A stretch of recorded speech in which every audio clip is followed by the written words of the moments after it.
الحمدللہ رب العالمین والعاقبۃ للمتقین والصلاۃ والسلام علی سید الانبیاء والمرسلین اما بعد فاعوذ باللہ من الشیطان الرجیم بسم اللہ الرحمن الرحیم ربنا وابعث فیہم رسولا صدق اللہ العظیم اللہم نبّر قلوبنا بالقرآن وزین اخلاقنا بالقرآن وادخلنا الجنۃ بالقرآن ونجینا من النار بالقرآن ان اللہ وملائکتہ یصلون علی النبی یا ایھا الذین آمنوا صلوا علیہ وسلموا تسلیما الصلاة والسلام علیک یا رسول اللہ وعلی آلک وصحبک یا حبیب اللہ الصلاة والسلام علیک یا رحمۃ للعالمین وعلی وعلی آلک یا خاتم النبیین۔ تمام تعریف و توصیف اللہ جل مجدہ الکریم کی ذات بابرکات کے لیے جو خالق کائنات بھی ہے اور مالک ارض و سماوات بھی، اور تمام کا تمام درود اللہ کے پیارے گنہگار امت کے سہارے رب کے محبوب دانائے غیوب مالک رکاب امم فخر ارب و عجم تاجدار حسینہ ماہ جمیلہ سرور قلب و سینہ تتیمہ دوران نور ذات لم یزل باعث تکوین عالم فخر آدم و بنی آدم معصوم آمینہ جناب محمد مصطفیٰ احمد مجتبیٰ صلی اللہ علیہ وآلہ وسلم کی بارگاہ بے کسبنا میں اپنی محبتوں عقیدتوں کا خراج پیش کرنے کے بعد انتہائی محترم محتشم قابل صد ذی احترام سامعین ذی وقار بانیان درس قرآن، حضور نبی رحمت صلی اللہ علیہ وآلہ وسلم کی آمد سے قبل ایک شخص گزرا ہے جس کو زید بن عمر بن نفیل کے نام سے یاد کیا جاتا ہے۔ یہ کتب سماویہ کا بہت بڑا عالم تھا۔ اس نے آسمانی کتابوں میں پڑھا ہوا تھا کہ آخر الزمان پیغمبر کائنات میں تشریف لائے گا جب وہ زندگی کی 40 بہاریں مکمل فرمائے گا تو غار حرا کی خلوتوں میں جلوہ فراز ہوگا، جبریل امین حاضر خدمت ہوں گے اور اقرأ باسم ربک الذی خلق کا نغمہ سنائیں گے۔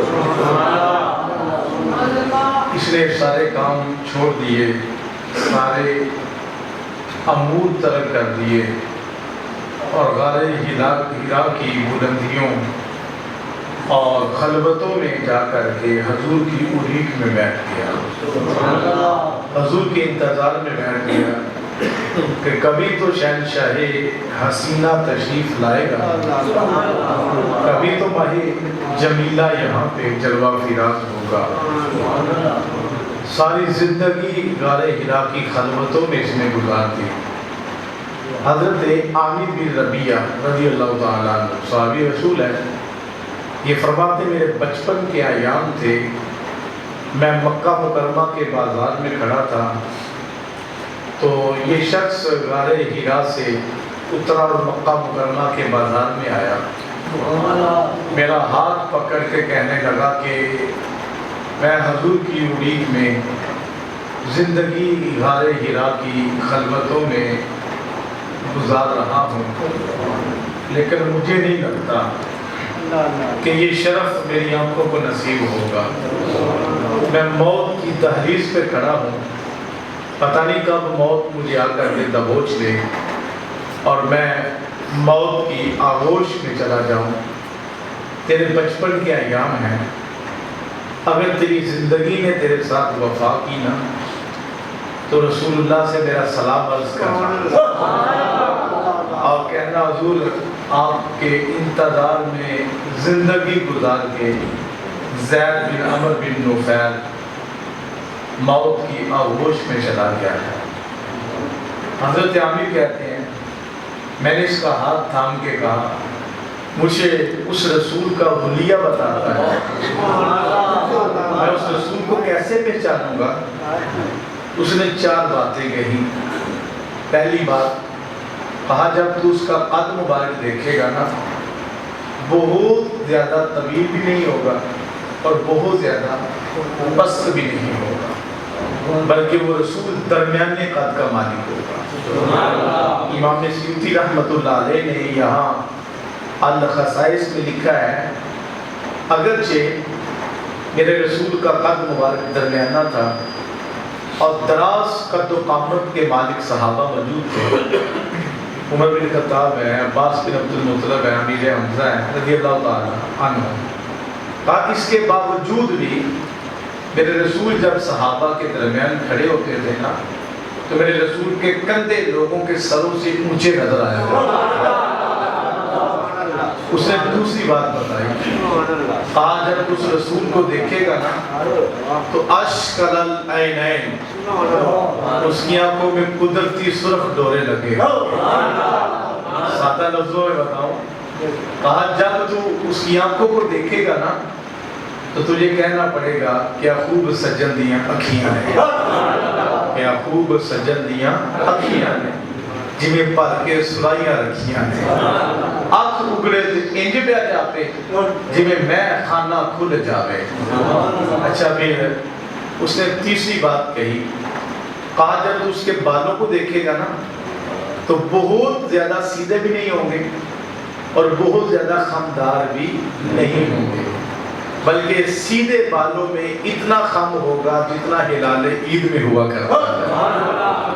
اچھا یار یہ اگر اوکھا لگے تو سوکھے انداز میں آپ کو بتاؤں کہ اس نے کہا جب تو زلفوں کو دیکھے گا نا تو محسوس کرے گا کہ می بریا کستوریاں دا، می بریا کستوریاں دا جدو یار نے نچوڑیاں زلفاں سائن ادھری قبلہ بنی ہو جدھر یار نے موڑیاں زلفاں، جو کھولے پیچ زلف دے آتے راہی راہ ان جاوے۔ اچھا یار حضور کی زلفوں کی بات چلی، استاد حیدر علی آتش نے لکھا ہے نا کہ جب حضور کی گردن پہ پسینہ آتا تھا تو منظر یہ بنتا تھا کہ عرق آلودہ گردن زیرے کا کل یوں چمکتی ہے، اندھیری رات ہے برسات ہے بجلی چمکتی ہے۔ اچھا اندھیری رات کس کو کہا؟ حضور کی زلفوں کو۔ برسات کس کو کہا؟ پسینے کے قطرات۔ بجلی کی چمک کس کو کہا؟ حضور کی مبارک گردن کی سفیدی کو۔ عرق آلودہ گردن زیرے کا کل یوں چمکتی ہے، اندھیری رات ہے برسات ہے بجلی چمکتی ہے۔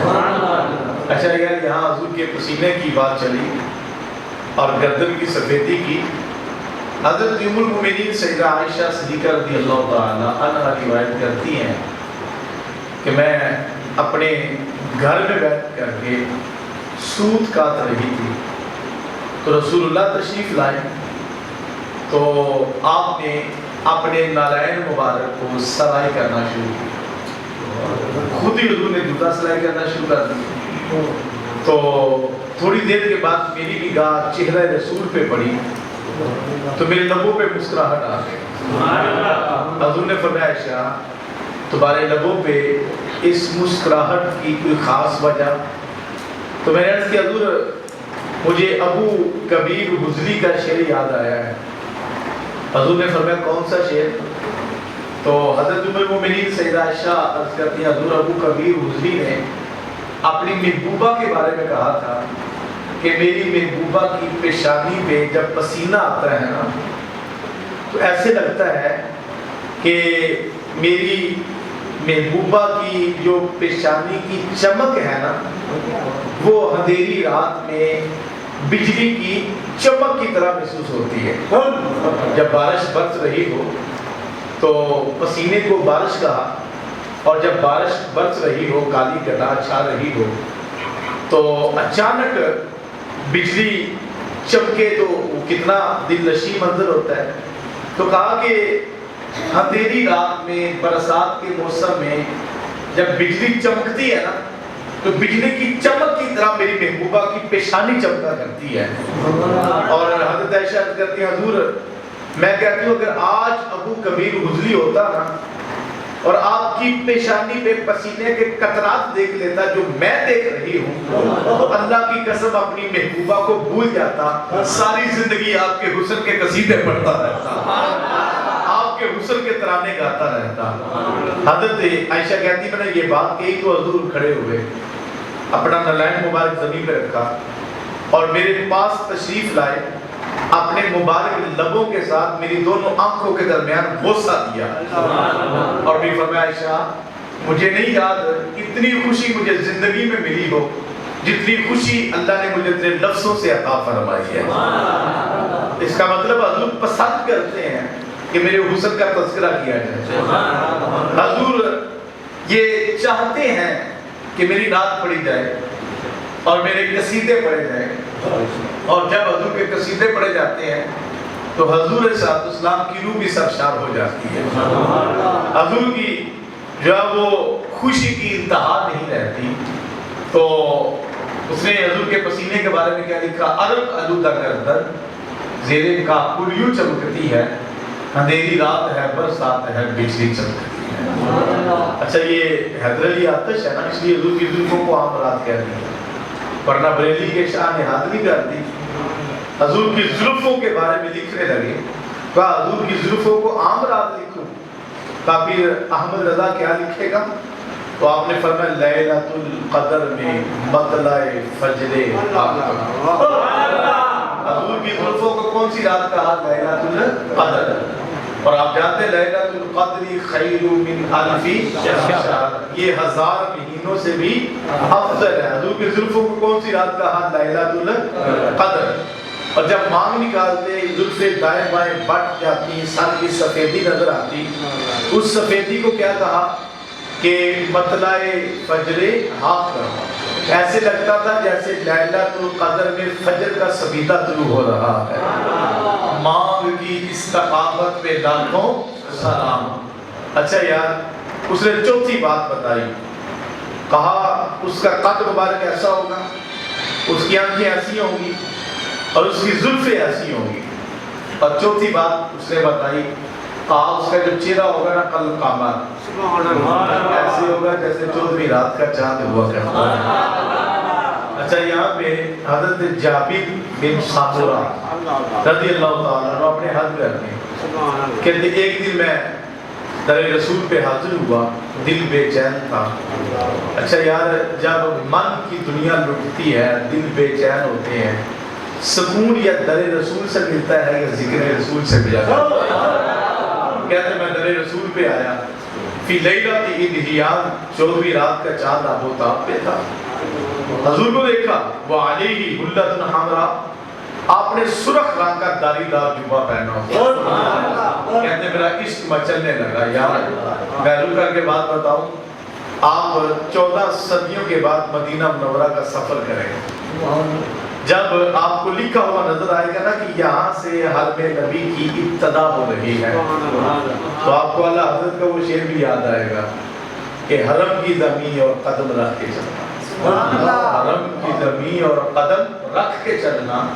ارے سر کا موقع ہے وہ جانے والے، ارے سر کا موقع ہے وہ جانے والے. سادہ کہوں تو کہا کہ ان میرے گندے قدم اور ان کا حرم، میرے گندے قدم اور ان کا حرم، لاج رکھنا خدایا میں مدینے چلا. اور جب مدینہ منورہ کی حدود میں آپ داخل ہوتے ہیں تو دل تو دھڑکتا ہے لیکن دھڑکنے کی آواز بھی نہیں آتی نا. آپ دیکھیں لے سانس بھی آہستہ کہ یہ دربار نبی ہے، کہیں حضور کے آرام میں خلل نہ پڑے، اس لیے ادب سے چلتی ہے باتیں صبا مدینے.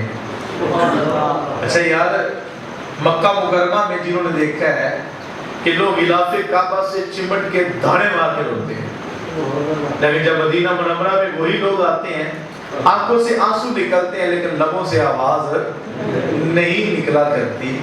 اور جب بندہ مسجد کے قریب ہوتا ہے تو نگاہ مدینہ منورہ کے پہاڑوں پہ پڑتی ہے. تو امام مالک کی بات یاد نہیں آتی؟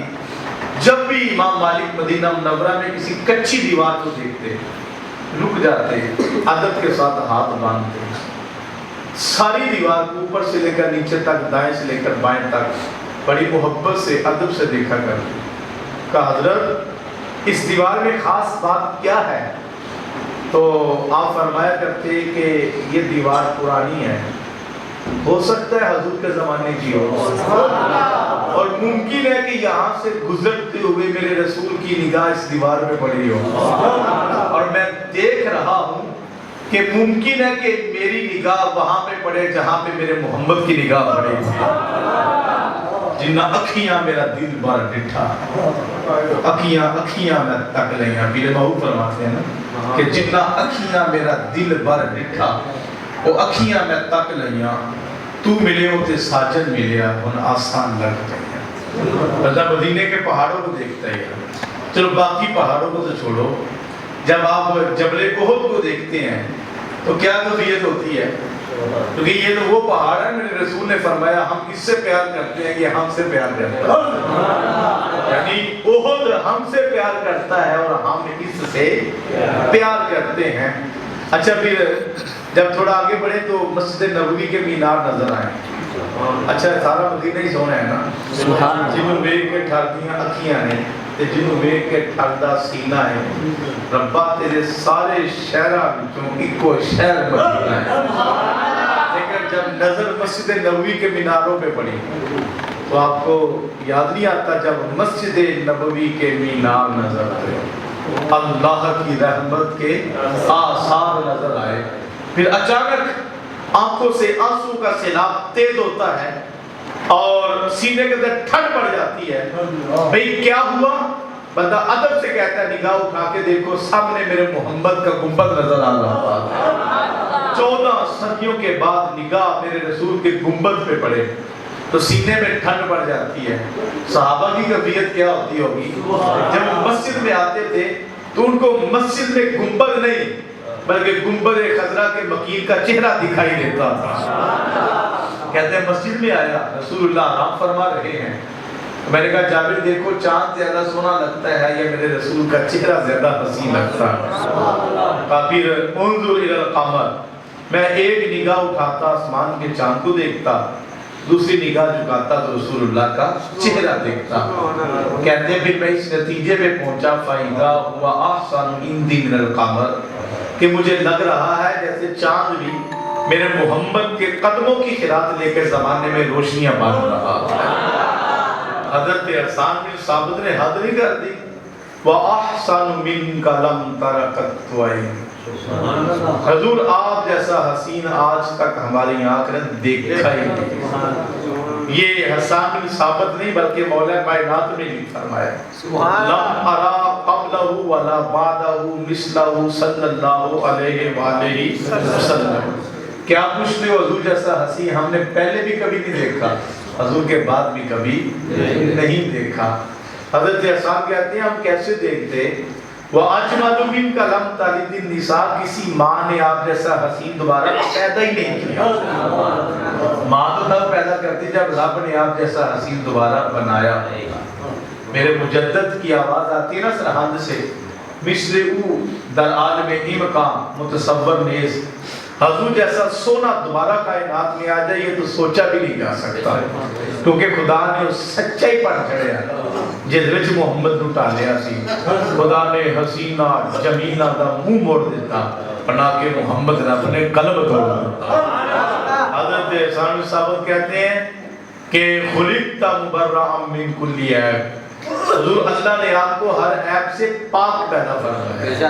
بریلی کا شاہ سادہ انداز میں کہتا ہے وہ کمال حسن حضور ہے، وہ کمال حسن حضور ہے کہ گمان نقص جہاں نہیں، یہی پھول خار سے دور ہے، یہی شمع ہے کہ دھواں نہیں. جہاں پہ پھول ہوتا ہے کانڈا بھی ہوتا ہے، شمع جلے تو دھواں بھی ہوتا ہے. لیکن میرے رسول ایسی شمع رسالت ہے جہاں پہ روشنی ہے دھوئیں کا نام و نشان بھی نہیں ہے، اور گلشن وحدت کے ایسے پھول ہیں جہاں پہ خوشبو تو ہے لیکن کانٹے کا نام و نشان بھی نہیں ہے۔ حسان بن ثابت نے حد کر دی، کہا کأنک قد خلقت کما تشاء، حضور سچی بات یہ ہے مجھے لگتا ہے آپ کے رب نے آپ سے پوچھ کے آپ کو بنایا ہے، آپ کے رب نے آپ سے پوچھ کے آپ کو بنایا ہے۔ اچھا یار، حضرت انس بن مالک رضی اللہ تعالیٰ آپ سے پوچھا بتاؤ حضور کیسے تھے، تو انہوں نے 3 لفظ کہے، حضور کی سیرت بھی بیان کی، حضور کی صورت بھی بیان کی۔ تو حضرت انس کہتے ہیں کان رسول اللہ صلی اللہ علیہ وآلہ وسلم احسن الناس اجود الناس اشجع الناس صلی اللہ علیہ وآلہ وسلم۔ کہا کیا پوچھتے ہو، حضور جیسا بہادر بھی زمانے میں نہیں آیا، حضور جیسا سخی بھی ہم نے نہیں دیکھا، اور حضور جیسا حسین دوبارہ کائنات میں آ جائے یہ تو سوچا بھی نہیں جا سکتا۔ کہا احسن الناس اجود الناس اشجع الناس، لفظ کتنے خوبصورت لے کر آئے، احسن الناس اجود الناس اشجع الناس صلی اللہ علیہ وآلہ وسلم۔ حضرت ابو ہریرہ نے حد نہیں کر دی، کہا کأن الشمس تجری فی وجہہ، جب ہم حضور کا چہرہ دیکھتے ایسے لگتا تھا جیسے سورج آسمان کو چھوڑ کے میرے محمد کی پیشانی اتر آ رہا ہے۔ یہ عربی کا انداز اگر اوکھا لگے تو سو کے انداز میں گولڈے کے تاجدار نے سمجھایا نہیں ہے کہ مکھ چند بدر شاہ شاہی، متھے چمکے لال نورانی، کالی زلف تے اکھ مستانی، مخمور اکھی ہند مدبری، اس صورت نو میں جانا۔ ایسے نہیں لگتا جیسے گولڈے کا تاجدار حضور کے بیڑے میں کھڑا ہے، حضور کا چہرہ دیکھ دیکھ کے کہتے ہیں اس صورت نو میں جانا، جانا کھاں کے جانے جہاں ساجا کھاں تے رب دی میں جس شان تو شانہ سب نہیں۔ اچھا پھر حضرت عامر کہتے ہیں میرے دل میں حضور کی محبت بیٹھ گئی۔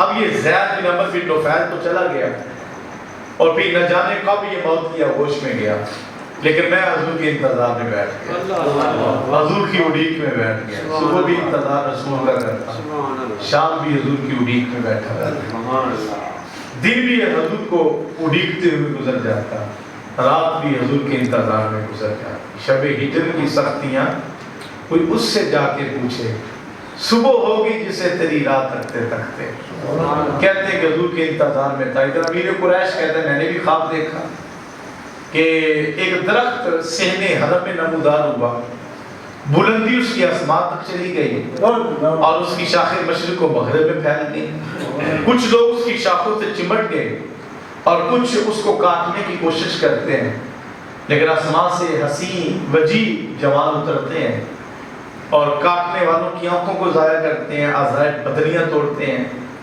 پاؤں کی ٹھوکر سے پیچھے دھکیل دیتے ہیں۔ کہتے میں گھبرا سا گیا اور میں کہنا کے پاس گیا، میری زلفیں بکھری ہوئی تھی، کمبل میرے شانوں پر لٹک رہا تھا۔ اس نے کہا میری قریش یہ حلیہ کیسا بنا رکھا ہے؟ میں نے کہا مجھے خواب کی تعبیر بتاؤ۔ جب میں نے خواب بیان کیا تو اس کے چہرے کا رنگ سخت ہو گیا۔ اس نے کہا میری قریش اگر تو سچ کہتا ہے تو تیری اولاد میں ان قریب ایک بیٹا پیدا ہوگا جو کعبے کے رب کی طرف سے نیا دین لے کر آئے گا، دین کی تبلیغ کا آغاز سین حرم سے کرے گا، دیکھتے ہی دیکھتے اس کا دین مشرق و مغرب میں پھیل جائے گا۔ امیر قریش کہتے ہیں میرے لبوں پہ مسکراہٹ آ رہی ہے۔ میں نے کہا بتا درخت کی بلندی آسمان تک دیکھی ہے؟ کہا ہاں، اس کی تعبیر یہ ہے اس کا ذکر زمین تک نہیں رہے گا بلکہ آسمانوں سے ہوتا ہوا، آسمانوں سے ہوتا ہوا عرش معلی تک چلا جائے گا۔ حضرت امیر قریش کہتے ہیں میرا چہرہ ایسے کھل اٹھا جیسے موسم بہار میں گلاب کا پھول کھلا کرتا ہے۔ میں نے کہا بتاؤ اس کی شاخوں سے چمٹے ہوئے لوگ کون ہیں اور اس کے پیروکار ہیں جو اس کے دین کو قبول کریں گے؟ کہتے میں نے کہا کاٹنے والے لوگ، کہا مکے کے بڑے بڑے لوگ اس کے دشمن ہوں گے۔ کہتے لبوں کی مسکراہٹ رفع ہونے لگی، آنکھوں کی چمک جانے لگی، چہرے کی خوشی مغموم طبیعت میں بدلنے لگی۔ کہتے اس نے کہا کہ پریشانی کی بات نہیں ہے، اگر بڑے بڑے سردار اس کے دشمن ہوں گے تو آسمان سے اترتے ہوئے جو جوان دیکھے ہیں نا، وہ آسمان سے اترتے ہوئے فرشتے ہیں جو عرش کا رحمان اس کی حفاظت پہ معمول فرما دے۔ اب قرآن پڑھیے، قرآن فرماتا ہے واللہ یعصمک من الناس، محبوب ان لوگوں سے عرض کرے ہم خود تیری حفاظت فرمائے گا۔ اچھا امیر قریش کہتے ہیں میں تیز سے قدم اٹھا کے آیا سین حرم میں سجدہ شکر بجا لانے کے لیے، پھر وقت گزرتا گیا، کبھی کبھی جناب ابو طالب کے کندھے پہ ہاتھ رکھتے، لگتا ہے میرا بابرکت بیٹا یہی ہے، لیکن میری یہ خلوتیں کئی بار پس کر اجڑ گئے، مجھے بارہا گما ہوا کہ تم آ رہے ہو کشاں کشاں۔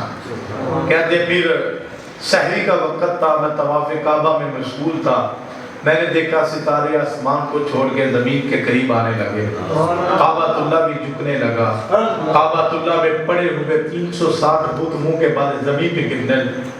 حضرت اقبال کہتے نہیں ہیں کہ کس کی حیبت سے بت سہمے ہوئے رہتے تھے، منہ کے بل گر کے هو اللہ احد کہتے تھے۔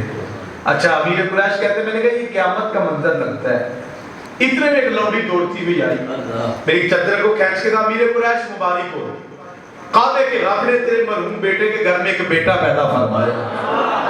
فرماتے ہوئے دوڑ کے جانے لگا تو ہاتھ سے آواز آ رہی تھی عبد المطلب ہم نے آسمان پہ اس کا نام احمد رکھا ہے، تو نے زمین پہ اس کا نام محمد رکھنا ہے صلی اللہ علیہ وآلہ وسلم۔ فرماتے ہیں میں آمنہ کی دہلیز پہ آیا، نور ہی نور، اجالا ہی اجالا، چراغا ہی چراغا، چانن ہی چانن، کتنا نور، کتنا اجالا، کتنا چراغا۔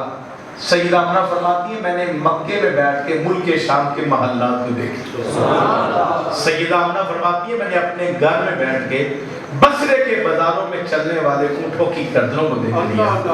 اچھا آپ کے ذوق کے لیے بات بتاؤں، اگر سیدہ آمنہ کی نگاہ مکہ مکرمہ سے ملک شام تک جا سکتی ہے تو کیا میرے محمد کی نگاہ مدینے سے یہاں تک نہیں جا سکتی؟ لوگوں نے اندھیرے میں بیٹھ کے دین پڑھ لیا ہے کہ نبی دیوار کے پیچھے کا علم نہیں رکھتا۔ میرے بھائی امتی فریاد جو کرے حال زار، امتی فریاد جو کرے حال زار میں ممکن نہیں کہ خیر البشر کو خبر نہ ہو۔ اچھا بھی دیکھیے کہ جب حضور تشریف لائے رب نے اتنا چراغاں کیا، اتنی روشنیاں برسائیں کہ مکے سے لے کر ملک شام تک، ملک شام سے لے کے بصرے کے بازاروں تک سارا زمانہ ہی روشن ہو گیا۔ یار سچی بات ہے کائنات میں جتنا اجالا، جتنا چراغاں، جتنی روشنیاں، جتنا چانن ہے یہ سارے کا سارا صدقہ ہے میرے محمد کے قدموں کا۔ سننا آتے تو کائنات میں اندھیرا ہی اندھیرا ہو گیا۔ اچھا میرے رسول صلی اللہ علیہ وسلم نے زندگی کی 40 بہاریں مکمل کی۔ جب 40 سال گزرے تو غار ہرا کی خلوتوں میں تھے، جبریل نے آ کے اقرا باسم ربک الذی خلق کا نغمہ سنایا۔ حضور نے کوہ صفا پہ کھڑے ہو کے لوگوں کو تبلیغ کی۔ جناب صدیق اکبر، مولا کائنات، سیدہ خدیجہ، زید بن حارثہ، انہوں نے کلمہ پڑھا۔ یہ عامی بن ربیعہ کہتی ہیں میں نے بھی حلیہ حضور کا سنا ہوا تھا، میں بھی حضور کے پاس آیا، میں نے حضور کا چہرہ دیکھا تو میرا دل کہہ رہا تھا اٹھ کے نہ جانا، آخر زبان پیغمبر یہی بن گیا کائنات میں۔ میں نے کلمہ پڑھا، کلمہ پڑھنے کے بعد میں نے کہا حضور ایک شخص ہے جس کو زمانہ زید بن عمرو بن نفیل کہتا ہے، حضور آگ کی اڈیک میں غار ہرا کی خلوتوں میں زندگی اس نے گزار دی، آخر موت کی آغوش میں چلا گیا۔ حضور سلام عرض کرتا تھا، حضور نے رخ زیبا آسمان کی طرف کیا، فرمایا دیکھ رہا ہوں کہ وہ جنت میں اپنے دامن کو گھسیٹتے ہوئے خرامہ خرامہ چل رہا ہے۔ یار حضور کی آمد سے 571 سال قبل عیسیٰ علیہ السلام نہیں کہتے مبشرا برسول یأتی من بعد اسمہ احمد، میرے بعد وہی آئے گا جس کا نام احمد ہوگا۔ موسیٰ علیہ السلام کو ہے دور پہ دعا نہیں مانگتے، مالک تو نے مجھے تورات دی، تو نے مجھے شریعت عطا فرمائی، تو نے رسالت و نبوت کا تاج میرے سر پہ سجایا، مالک ایک اعزاز اور دے دے کہ مجھے محمد عربی کا امتی بھی بنا دے۔ حضرت ابراہیم شہر حرم میں کھڑے ہو کے دعا نہیں مانگتے، ربنا وابعث فیہم رسولا، اللہ تمہیں آنکھیں بھی بوڑھی ہو گئی ہیں، کائنات میں محمد عربی کو مبعوث فرما بھی دے۔ میرے بھائی لوگوں نے زندگیاں قربان کی، ہم نے انتظار نہیں کیا، ہم نے لمبی دعائیں نہیں مانگی، التجائیں بھی نہیں کی، ہمارے تو بخت نے یاد نہیں کی نا، ہم نے زمین پہ قدم رکھا، ہماری آنکھ بھی صحیح سے نہیں کھلی تھی، کہ ہمیں نغمہ سنایا گیا اشہد ان محمد رسول اللہ، آنے والے مبارک کو تو محمد عربی کا غلام بن کے امر توقیر کا سب کو موکر ہو تو ایسا ہو، اور کیا ہم کو غلام ان کا مقدر ہو تو ایسا ہو۔ ہم تو اپنے بختوں پہ ناز کریں، 1 گھنٹہ درس قرآن کے لیے یا محفل میلاد کے، ایک رات درس قرآن یا محفل میلاد نہیں میرے بھائی، ہم ساری زندگی بھی سجدے میں سب رکھیں تو لقد من اللہ علی المؤمنین اذ بعث فیہم رسولا، اس کا شکریہ ہم ادا نہیں کر سکتے۔ حضور کی جو وہ میلاد کی خوشی کریں، حضور کے قلب اطہر میں نازل ہونے والی کتاب کے ساتھ جڑ جائیں۔ عرش کا رحمان کبھی بھی محروم نہیں رکھے گا، لیکن سن لیجئے محفل میلاد کے ساتھ آپ نماز کو اپنا شعار زندگی بنائیں۔ ساری رات محفل میلاد میں گزار گئے، گلیاں سجائیں، بازار سجائے، لیکن نماز کی توفیق نہیں ہوئی تو سنو، جس رسول کا میلاد مناتے ہو اسی رسول نے فرمایا ہے کہ رب نے میری آنکھوں کی ٹھنڈک نماز میں رکھی۔ صحیح؟ دوسری بات سن لیجئے، ہم نے سینے پہ نقش لالین لگا لیا، اس کی برکتیں نصیب ہوتی ہیں، لیکن اگر سینے پہ نقش لالین لگایا اور سینے کے اندر حسد بھی پایا گیا، بغض بھی پایا گیا، کینہ بھی پایا گیا، تکبر جیسی لعنتیں بھی پائی گئی، تو مجھے بتاؤ کیسے ہم نقش لالین کی برکتیں سمیٹ پائیں؟ صاحب میرے رسول فرماتے ہیں اگر میرے امتی کے پاؤں میں کانٹا بھی چبھے تو میں محمد اس کی تکلیف بھی محسوس کرتا ہوں۔ اگر رسول امتی کے پاؤں میں چبھنے والے کانٹے کی تکلیف محسوس کرتے ہیں، ہم رسول اللہ کی امت کے گریبان پکڑ لیں، ان کی پگڑیوں کو اچھال دیں، داڑھیوں کو نوچ ڈالیں، اور پھر ہم اپنے ہمسائے کو اذیت دیں، تکلیف دیں، یہ بتاؤ کیسے اسلام کا نور میسر آئے؟ زبان سے اپنے مسلمان بھائیوں کی چغلی کریں، غیبت کریں؟ نہیں میرے بھائی، میرے رسول نے فرمایا المسلم من سلم المسلمون من لسانہ و یدہ، اسلام کا نور تبھی ملے گا جب تمہارے ہاتھ اور تمہاری زبان سے دوسرا مسلمان محفوظ رہے گا۔ صحیح یہ میلاد کا پیغام لے کے جائیں کہ ہم میلاد بھی منائیں گے، اسوہ رسول پہ عمل کر کے ہم زندگیوں کا قبلہ بھی درست کریں گے۔ یار ہر مہینے درس قرآن ہوتا ہے، اور پھر قرآن ایک ایسی کتابیں انقلاب ہے جو دلوں کے اندر جو ہے وہ ہلچل مچا دیتی ہے، زندگیوں میں تبدیلی لے آتی ہے۔ صحیح اس درس قرآن کی تحریک کے ساتھ آپ شامل ہو جائیں۔ اگر 5-6 لوگ درس قرآن کے لیے ورک کرتے ہیں تو یہاں سے اٹھنے کے بعد ہم جتنے لوگ ہیں ہم سارے کے سارے قرآن کے نوکر بن جائیں۔ ہمیں اگلے مہینے درس قرآن کی تاریخ کا انتظار ہو اور ہم لوگوں کی کنڈیاں کھڑکا کھڑکا کے کہیں بھئی فلاں تاریخ کو درس قرآن ہے، آپ نے درس قرآن میں آنا ہے۔ اچھا جب ہم قرآن کی نوکری کریں گے تو میرے شیخ فرماتے ہیں کہ آفاق کے ہر گوشے میں قرآن سنا کے دم لینا، اب رکنا نہیں، اب تھمنا نہیں، فردوس میں جا کے دم لینا۔ ہم دم جو ہے وہ جنت الفردوس میں جا کے لیں گے، اس دنیا میں قرآن کی نوکری کریں گے اور اس نوکری کے اندر اپنی زندگی کو قربان کر دیں گے، حضور کے اسوہ حسنہ پہ عمل کر کے زندگیوں کا قبلہ بھی درست کریں گے۔ اللہ میرے کہے گے لفظوں کو دلوں میں اترنے کا فضل عطا فرمائے۔ اللہم صلی علی سیدنا مولانا محمد وعلی آل محمد وبارک وسلم۔ اللہ محفل میلاد کی برکتیں عطا فرما، جو کہا سنا گیا اللہ توفیق عمل عطا فرما، گھروں میں پہنچنے سے قبل اللہ اس محفل کی برکتیں ہمارا مقدور و مقسوم فرما دے۔ اللہ جو پریشان حال ان کی پریشانیاں دور فرما دے۔ مالک جو بے اولاد جن کو اولادیں عطا فرمائی ان کی اولادوں کو دین کی راہوں کا خادم بننے کی توفیق عطا فرما۔ اللہ ان کو استقامت عطا فرما، جذبہ عشق رسول کی مزید فراوانی عطا فرما، رسول اللہ کی محبتوں کو ہمیشہ آباد فرما، جس کو آباد کرتے تو ان کے گھروں کو آباد فرما۔ اتنے لوگ یہاں تیرے رسول کا تذکرہ سننے کے لیے بیٹھے ہیں، اللہ کوئی مغرور نہ لوٹے، تمام کی خالی جوڑیاں رحمتوں سے مالا مال فرما۔ اللہم اغفر ذنوبنا وطہر قلوبنا وحسن فروجنا، صلی اللہ تعالی علی نبی محمد وعلی آلہ وسلم۔